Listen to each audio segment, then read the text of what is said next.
Shibone Besami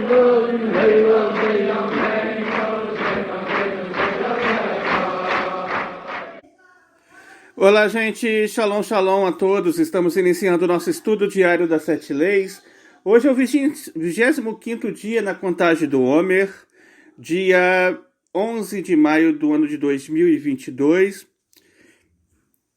E hoje nós estamos iniciando no dia 10 de Adar de 5.782 da criação, mais um estudo diário das 7 leis.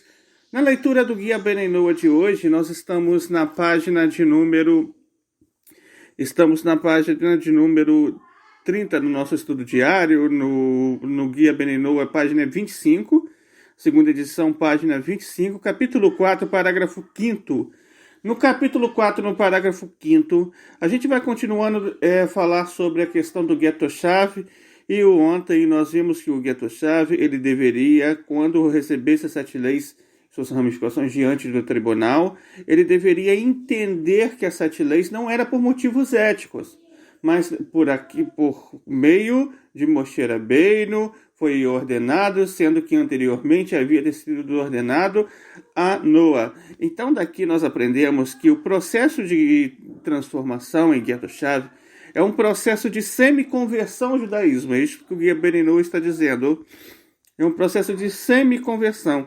E da onde vem isso? O Rabbeinu Gershon fala sobre isso lá no Talmud, no tratado Kitrut, 9a, impresso no 10b também, e considera uma pequena conversão.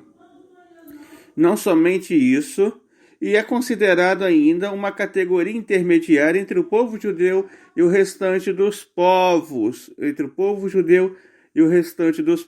conforme a gente pode ver o Meiri no Tratado Ibamot 48b, e considera uma meia conversão. O Gilionei Rachas, no Tratado de Avodah Zarah 64b, no trecho que inicia com a palavra Ezel, considera o gueto-chave como um judeu naquelas suas 7 mitzvot. E Orideia, capítulo 2, final do parágrafo A, de acordo também com o Maimônides. Esta é a visão sobre o gueto-chave. Então, o que era o gueto-chave? O gueto-chave era considerado, o status do gueto-chave ele diferenciava do status em geral dos idólatras, tá? Dos idólatras em geral. Muitas vezes as pessoas pensam, mas o Benoa, por exemplo, ele não é a mesma coisa falar que alguém é Benoa e que alguém é idólatra, não é todo goi e toda essa questão. Em si, o gentil, ele não deixa de ser gentil porque ele é um Benoa. Ele é um gentil, só que ele é um gentil praticante, gentil piedoso, gentil justo. Ele é um Hassidim Moteolam, ou seja, ele faz parte dos Hassidim das nações. Ele é uma pessoa praticante, observante de Torá, dentro das suas 7 leis, observante das suas 7 leis, dentre as nações. Mas ainda assim, o status aqui é um status de elevação. Ele é um status de elevação. É dito que nas nossas 7 leis, nós somos como se fosse eruditos, só que nas nossas 7 leis. É dito isso dentro do próprio Talmud, né? Como também é dito não somente isso, mas também que o monoteísta, aquele que é Benoa, ele alcança um status de elevação diante dos outros do mundo inteiro, entendeu? Do mundo inteiro. Ele tem esse status também de elevação. Então, quando a gente fala sobre o gueto-chave, a gente tem que imaginar o seguinte: o gueto-chave é algo muito importante. Antes era no tribunal, hoje não é tribunal, porque não constitui tribunais hoje, né, no momento, e em breve nossos dias eles voltarão a ser reconstituídos, mas neste momento agora não há os tribunais. Mas, no entanto, embora não haja esses tribunais, o status hoje do gueto-chave é o quê? O que é o gueto-chave hoje? O gueto-chave hoje é o Benoa. O gueto-chave hoje é o Benoa. O Benoa, ele pratica a mesma coisa que o gueto-chave praticava. Ou seja, 7 leis e suas ramificações. Então, alguém que cumpre essas 7 leis, ele está conectado dentro de uma grande elevação com Hakadosh Baruch Hu, com o Santo Bendito seja ele. Então, que possamos entender a importância de tudo isso.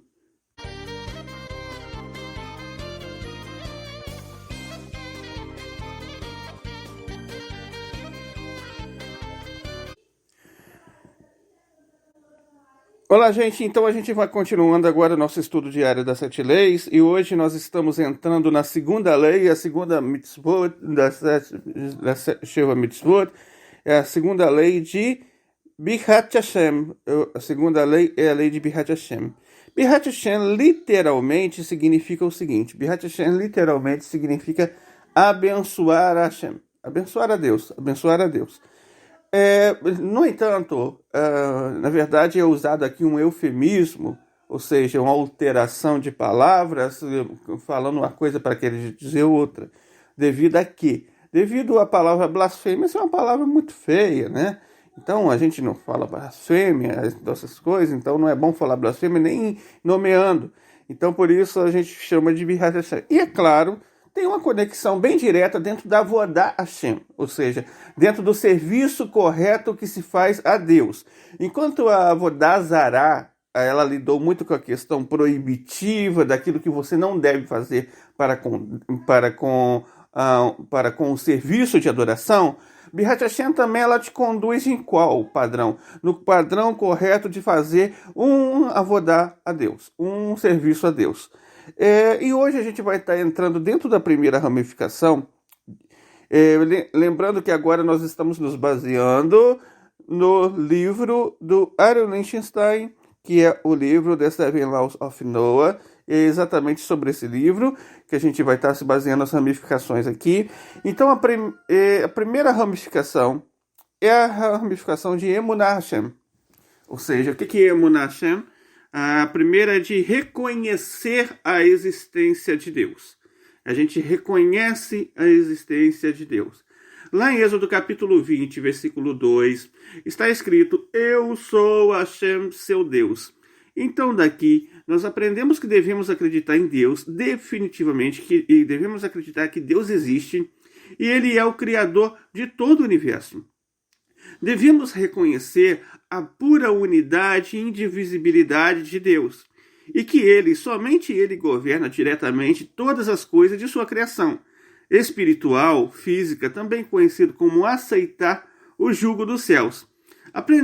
Aprendendo também sobre Deus diretamente por meio de sua sabedoria, ou seja, a Torá, e indiretamente por meio de sua criação, a fim de despertar e inspirar amor e devoção por Ele, prosseguir na expressão desse amor, influenciando outros para se tornarem gentios racídicos, ou seja, pessoas piedosas, praticante de 7 leis e suas ramificações, ouvindo, obedecendo a mensagem de um profeta autêntico, acreditando na Torá escrita e na Torá oral, como também reconhecendo que tudo veio à existência pelo Criador e lembrando a constante renovação da criação, e expressando esse reconhecimento, gratidão e independência de Hashem em tudo o que fazemos no nosso cotidiano.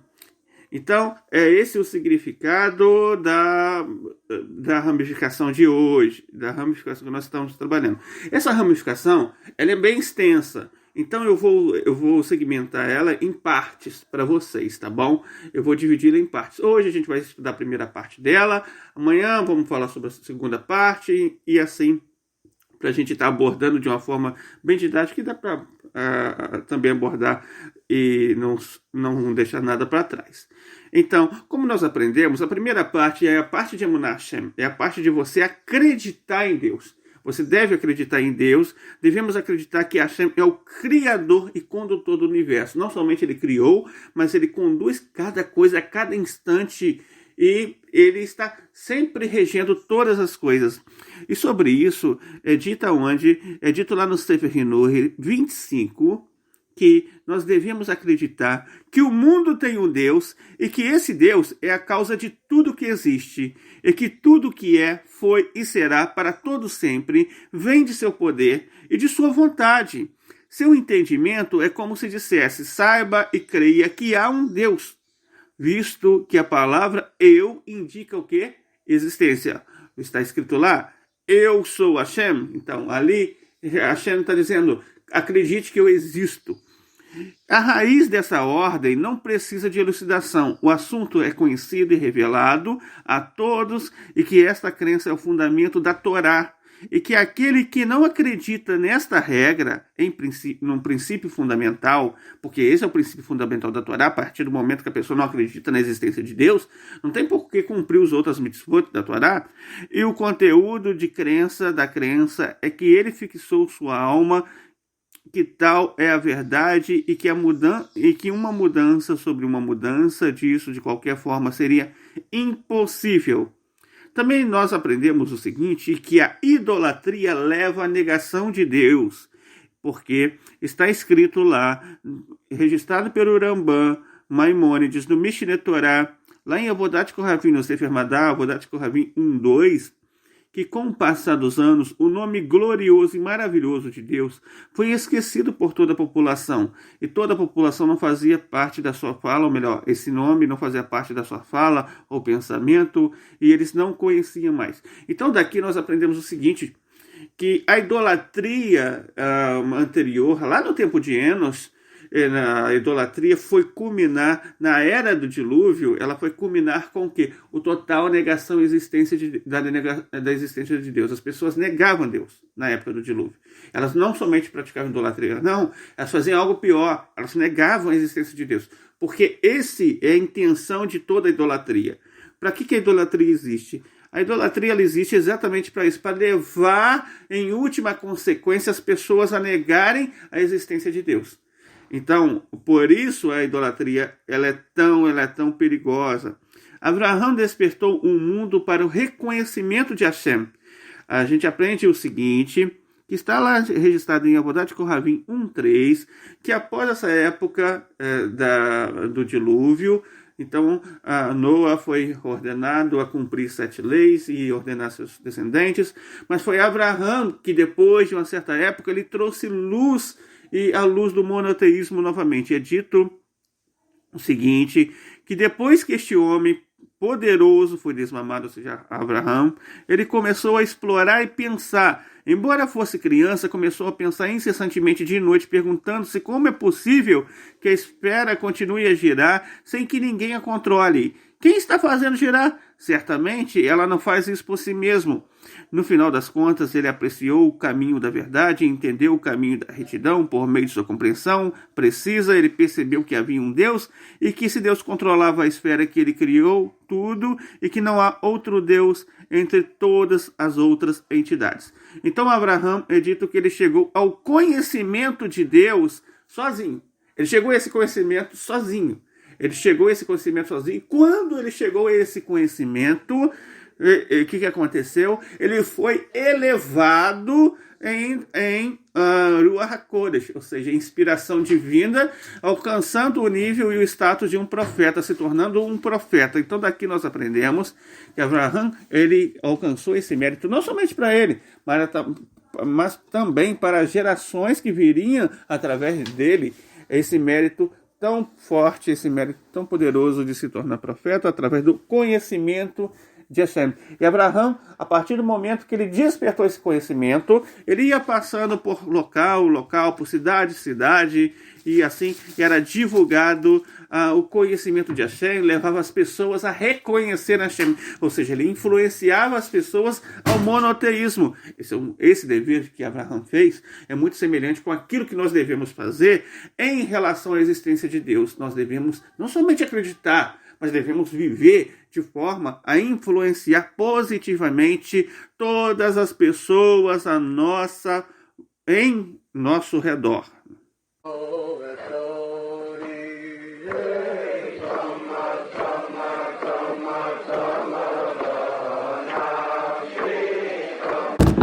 Então, gente, esse foi o estudo diário das 7 leis de hoje, no qual nós aprendemos algumas lições importantes. Entre elas, aprendemos o status do Get Toshav, que se assemelha muito ao status do Ben Noah, e a importância desse status. Também aprendemos na aula de hoje que nós devemos acreditar na existência de Deus. Essa é a primeira coisa que a pessoa tem que fazer, tomar conhecimento da existência de Deus e com convicção acreditar que realmente Deus existe.